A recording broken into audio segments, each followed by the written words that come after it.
Supreme কোর্টের কয়েকজন বিচারপতির বিরুদ্ধে ওঠা অভিযোগ তদন্তের নির্দেশ দিয়েছেন রাষ্ট্রপতি মোহাম্মদ শাহাবুদ্দিন। আগামী সপ্তাহে তদন্ত কার্যক্রম শুরু করবে সুপ্রিম জুডিশিয়াল কাউন্সিল। সোমবার বিকালে এই তথ্য জানিয়েছে সুপ্রিম কোর্ট প্রশাসন। গত 15 ডিসেম্বর বেশ কয়েকজন বিচারপতির বিষয়ে রাষ্ট্রপতির কাছে তদন্ত প্রতিবেদন পাঠানো হয়।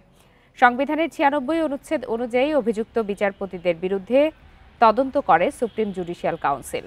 তাদের পরামর্শ অনুযায়ী পরে ব্যবস্থা নেবেন রাষ্ট্রপতি।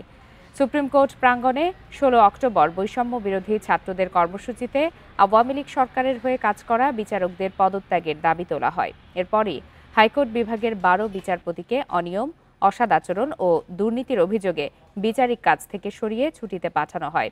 এছাড়া অসৎ আচরণের অভিযোগে 19 নভেম্বর পদত্যাগ করেন 3 বিচারক।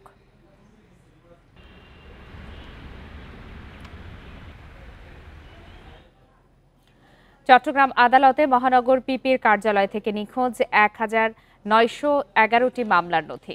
এ বিষয়ে রবিবার কোতোয়ালী থানায় সাধারণ ডায়েরি করা হয়েছে। তবে মহানগর দায়রা জজ আদালতের সরকারি কৌঁসুলির দাবি, এসব নথির অনুলিপি থাকায় তেমন কোনো জটিলতা হবে না।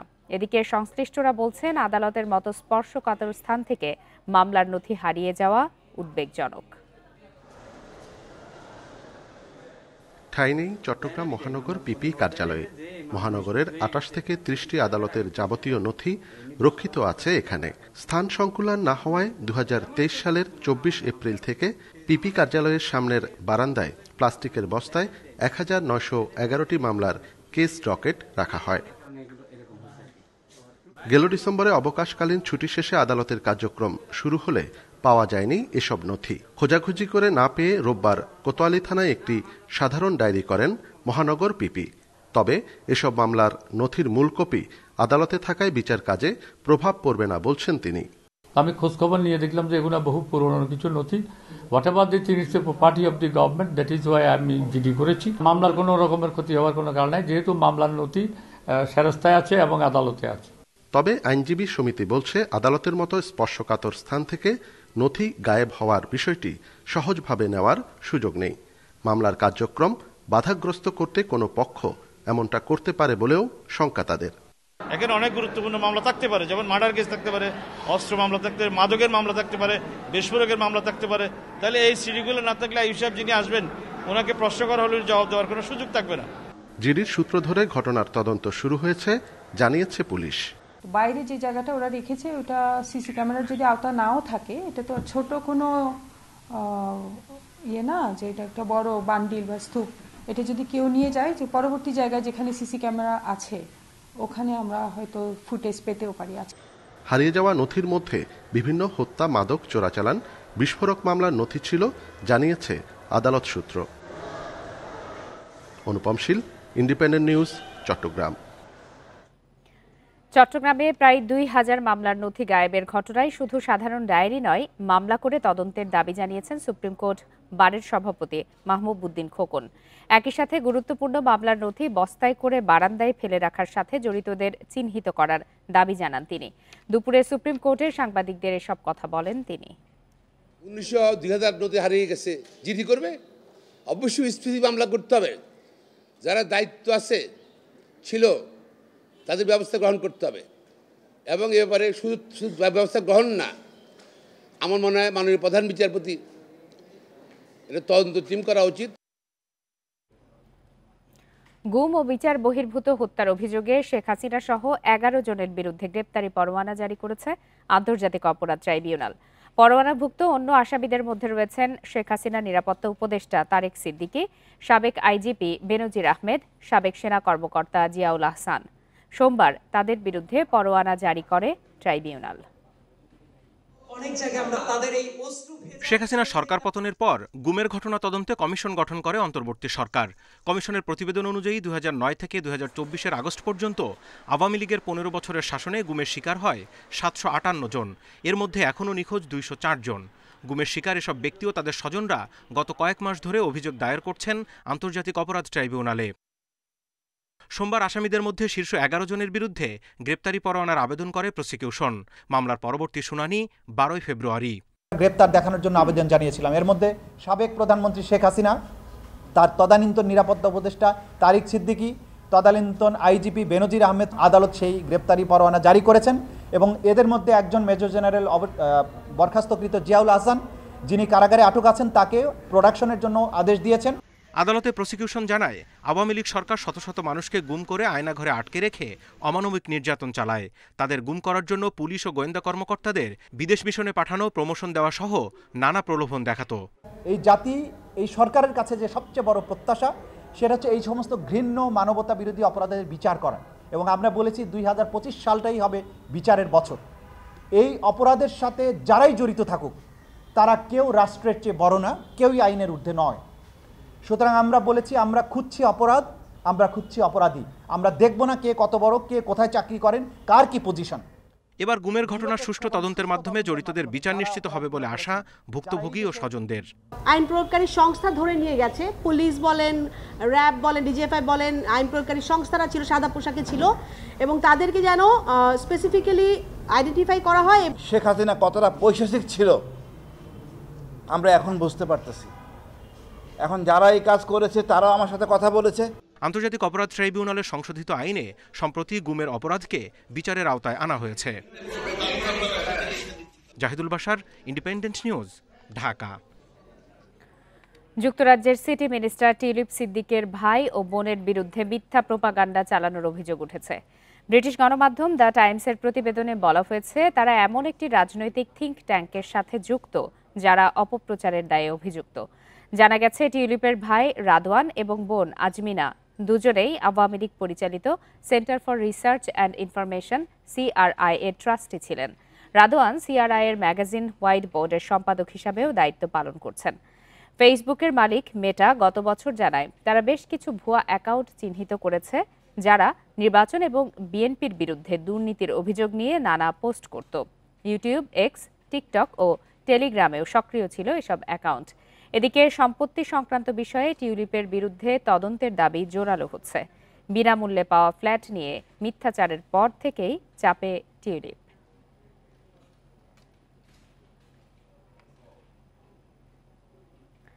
বিডিআর হত্যাকাণ্ডের তদন্তে প্রয়োজনে ভারতে গিয়ে শেখ হাসিনাকে জিজ্ঞাসাবাদ করবে জাতীয় স্বাধীন তদন্ত কমিশন। দুপুরে রাজধানীর মহাখালীর রাওয়া ক্লাবে এক মত বিনিময় সভায় একথা জানান কমিশনের সভাপতি অবসরপ্রাপ্ত মেজর জেনারেল আ.ল.ম ফজলুর রহমান। এ হত্যাকাণ্ডে দেশি বিদেশি ষড়যন্ত্রের কথাও জানান তিনি। এ সময় বিচার নিয়ে আক্ষেপ তুলে ধরেন নিহত সেনা পরিবারের সদস্যরা। 2009 সালের 25 ফেব্রুয়ারি বিদ্রোহের নামে রক্তক্ষয়ী এক ইতিহাস রচিত হয় তৎকালীন বিডিআর সদর দপ্তরে। পিলখানায় নির্মম হত্যাযজ্ঞে 2 দিনে প্রাণ হারান 57 সেনা কর্মকর্তা সহ 74 জন। 5 আগস্টের ছাত্র জনতার গণ অভ্যুত্থানের পর পিলখানা হত্যার সুষ্ঠু তদন্তে নেওয়া হয় নতুন উদ্যোগ। গেল ডিসেম্বরে গঠন হয় 7 সদস্যের জাতীয় স্বাধীন তদন্ত কমিশন। সোমবার কমিশনের কাছে নিহতের সেনা পরিবারের সদস্যরা দিলেন সেই দিনের সেই ভয়াবহতার বর্ণনা। খুব অসম্মানিত হয়ে মারা গেলেন। অসম্মানিত বলবো এই জন্য যে ওনাকে মেরে তারপরে ড্রেনে ফেলে দেওয়া হয়। তো আপনারা কয়জন আছেন যাদেরকে বাসা থেকে টেনে হেঁচড়ে এক কাপড়ে বের করে আনা হয়েছে? আমাদেরকে হয়েছে। আমরা বেয়নেটের খোঁচা খেয়েছি। এটা শুধু আমার বাবা মার হত্যা না, এটা 57 মিলিটারি অফিসার্স হত্যা না, এটা বিডিআর ধ্বংসের হত্যা না, এটা সেনাবাহিনী ধ্বংসের হত্যা না, এটা বাংলাদেশের সভরেন্টি ধ্বংসের একটা বিষয়। 15 বছরের বেশি সময়েও সুষ্ঠু তদন্ত ও বিচার না হয় আক্ষেপ জানান তারা। আমাদের একটি ছোট্ট কুঠিরের মধ্যে তারা রেখেছিল, যেখানে 2 দিন ধরে তারা পানি খাবার কিছু দেয়নি। পৃথিবীর ইতিহাসে হোস্টেস করলে তাদেরকে পানি খাবার দেওয়া হয়, আমাদের কিছুই দেওয়া হয়নি। 3 মাসের মধ্যেই তদন্ত প্রতিবেদন প্রকাশের আশা জানিয়ে কমিশন প্রধান বলেন, অনুমতি সাপেক্ষে প্রয়োজনে ভারতে গিয়ে শেখ হাসিনাকে জিজ্ঞাসাবাদ করতে চান তারা। যে আমরা যাদেরকে সন্দেহ করি, বিশেষ করে শেখ হাসিনা, তিনি ভারতে অবস্থান করছেন, আমরা চেষ্টা করব ফরেন মিনিস্ট্রির মাধ্যমে কিংবা ডাইরেক্টলি আমরা, যেটা আমাদের জন্য আইনগতভাবে সিদ্ধ, ভারতীয় হাইকমিশনের সঙ্গে আমরা যোগাযোগ করে হয় তাকে এক্সট্রাডাইট করার জন্য আমরা বলবো, কিংবা আমাদের টিম সেখানে গিয়ে তার ইন্টারভিউ নেবে। বিডিআর হত্যাকাণ্ডে ভারতের জড়িত থাকার বিষয়ে প্রমাণ জমা দেওয়ার আহ্বান জানান তিনি। ছোট বড় সব তথ্যই গুরুত্ব দিয়ে বিবেচনা করার কথাও জানায় কমিশন।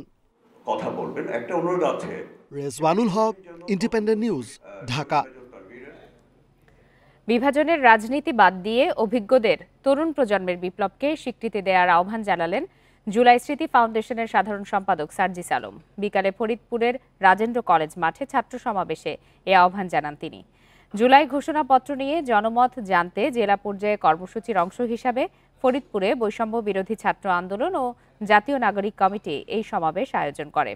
ফ্যাসিবাদী ব্যবস্থার বিলোপ, নতুন রাজনৈতিক বন্দোবস্ত, জুলাই বিপ্লবের ঘোষণার আকাঙ্ক্ষায় স্লোগানে বেলা 2:30টায় শুরু হয় সভা। এতে সার্জিস আলম ছাড়াও বৈষম্য বিরোধী ছাত্র আন্দোলনের আহ্বায়ক হাসনাত আবদুল্লাহ সহ ফরিদপুরের সমন্বয়করা বক্তব্য রাখেন। এর আগে শনিবার সংবাদ সম্মেলনে জুলাই ঘোষণাপত্র সামনে রেখে 6 দিনের কর্মসূচি ঘোষণা করা হয়।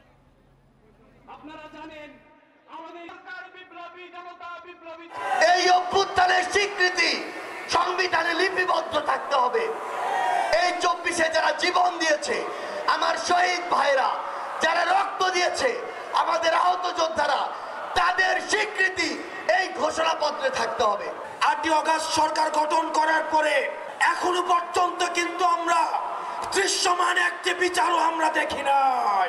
আপনার যদি আমাদের মাঝে গ্রহণযোগ্যতা বাড়াতে চান, অবশ্যই অবশ্যই এই অন্তর্বর্তীকালীন সরকারের সময় আমাদের এই বিচারগুলো আপনার নিশ্চিত করতে হবে। উন্নত চিকিৎসার জন্য কাল রাত 10টায় লন্ডনে যাচ্ছেন বিএনপি চেয়ারপারসন বেগম খালেদা জিয়া। কাতারের আমিরের পাঠানো বিশেষ এয়ার অ্যাম্বুলেন্সে ঢাকা ছাড়বেন তিনি। চিকিৎসার জন্য প্রয়োজনে যুক্তরাষ্ট্রেও যাওয়ার সম্ভাবনা রয়েছে তাঁর।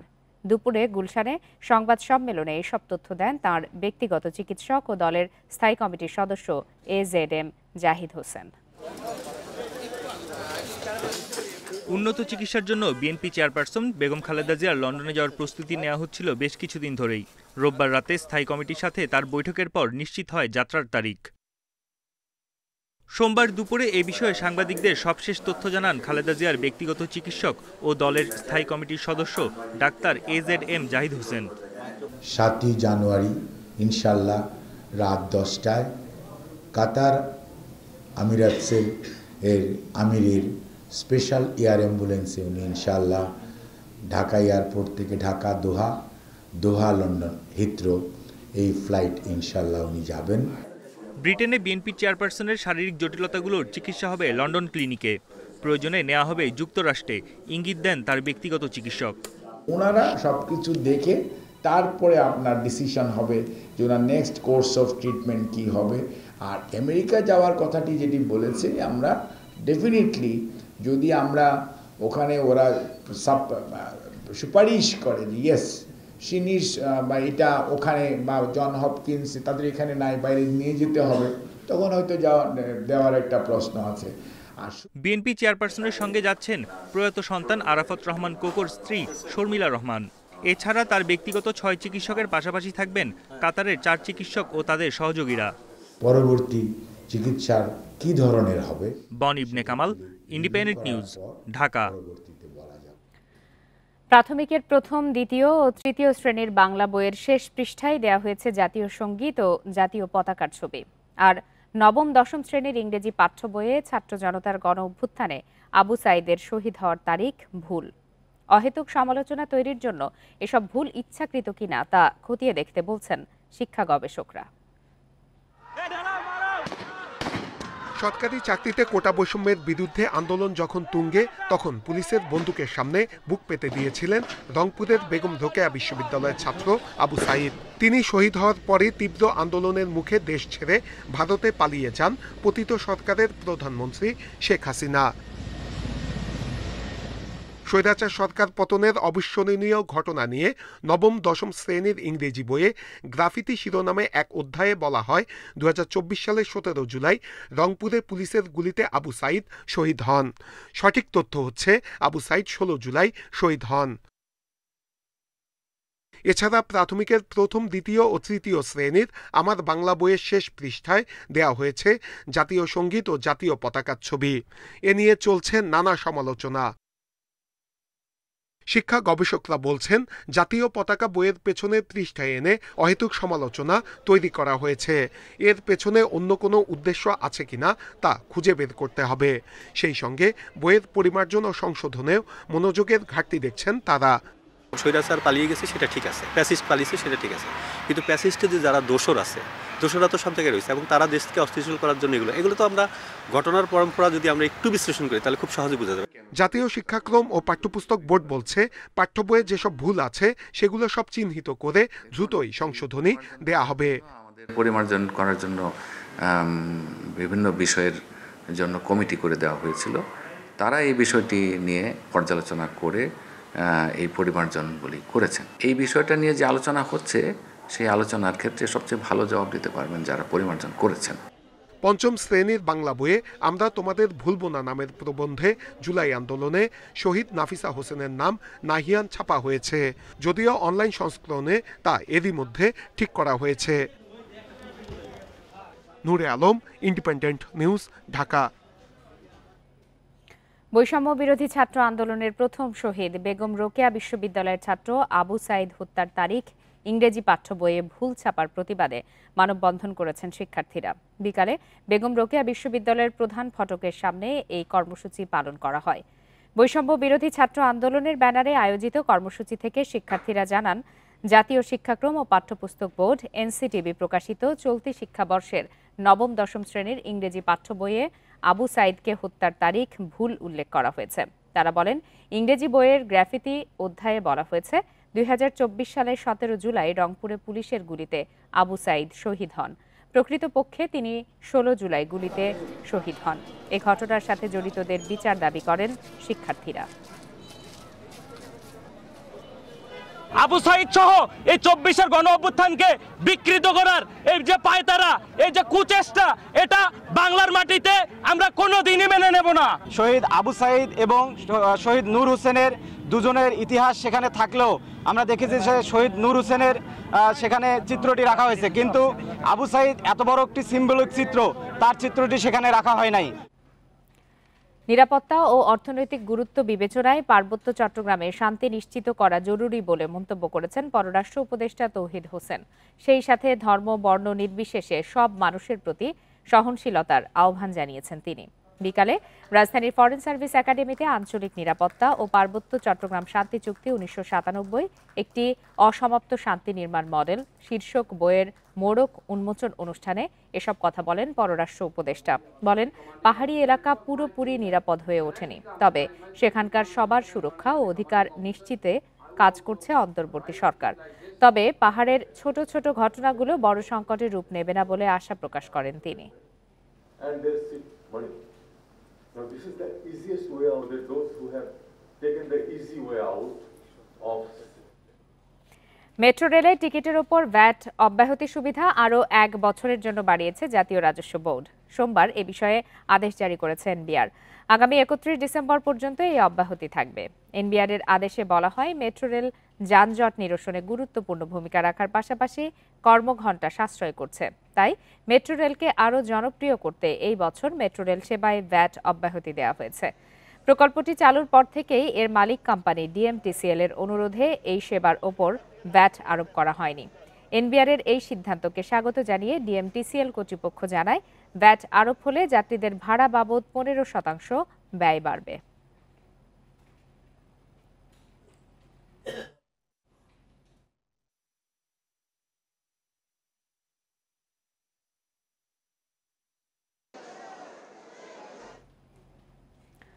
(2021) সাল থেকে 2024 পর্যন্ত 3 বছরে স্থানীয় সরকার নির্বাচনে 23,000 কোটি টাকা খরচ হয়েছে।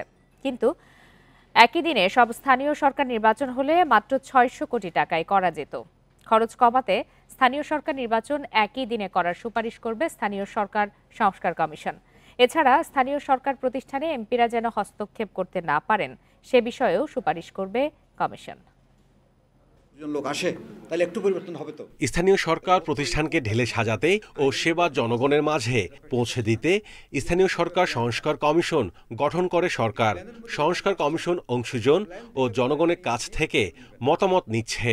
এবং আপনারা সবাই সোমবার সাংবাদিকদের সাথে মতবিনিময় করে কমিশন। সাংবাদিকরা স্থানীয় সরকার প্রতিষ্ঠানকে শক্তিশালী করতে নানা মত দেন।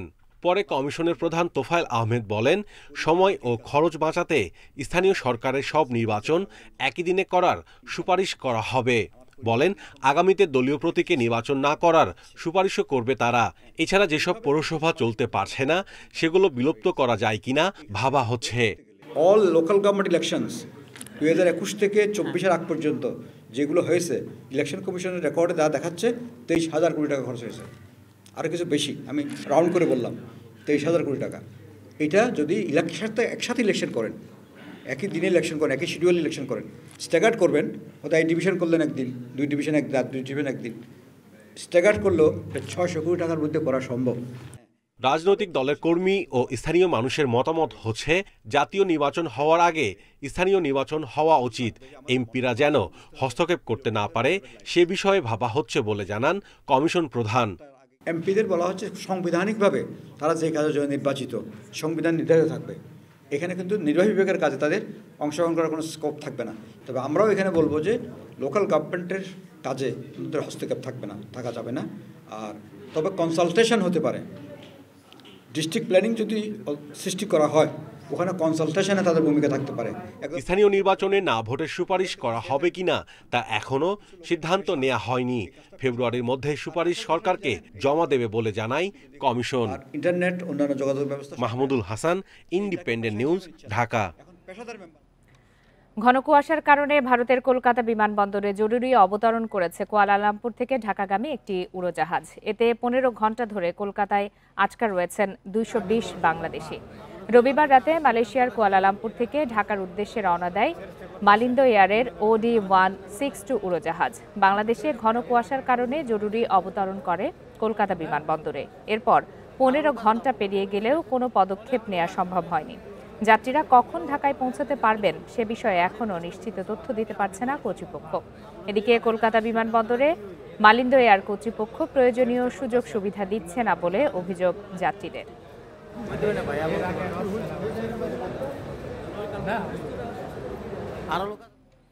ভারতের ছত্তিশগড়ে নিরাপত্তা বাহিনীর গাড়িতে মাওবাদীদের হামলায় 9 জন নিহত হয়েছেন। নিহতদের মধ্যে নিরাপত্তা বাহিনীর 8 সদস্য এবং একজন গাড়ির চালক। আহত হয়েছেন বেশ কয়েকজন। আহতদের মধ্যে কয়েকজনের অবস্থা গুরুতর হওয়ায় নিহতের সংখ্যা বাড়ার আশঙ্কা করছে কর্তৃপক্ষ। তারা জানিয়েছে, সোমবার দুপুর 2:30টার দিকে বিজাপুর জেলায় নিরাপত্তা বাহিনীর গাড়িতে আইইডি বিস্ফোরণ ঘটায় মাওবাদীরা। গাড়িটি দান্তেওয়াড়া জেলায় যাচ্ছিল। কুতরু অঞ্চলে নিরাপত্তা বাহিনীর প্রধান সদর দপ্তর থেকে প্রায় 80 কিলোমিটার দূরে গাড়িতে বিস্ফোরণ ঘটে। হামলার পর ওই এলাকার নিরাপত্তা জোরদার করা হয়েছে। এর আগে রবিবার রাজ্যটির অবুঝমার জঙ্গলে নিরাপত্তা বাহিনীর অভিযানে 5 মাওবাদী নিহত হয়। আর এরই সাথে শেষ করছি আজকের বিরতিহীন রাত 9টায় বাংলাদেশ। ইন্ডিপেন্ডেন্ট টেলিভিশনের সব খবরের আরও বিস্তারিত জানতে চোখ রাখুন ফেসবুক, ইউটিউব আর এক্সে। ধন্যবাদ এতক্ষণ সাথে থাকার জন্য।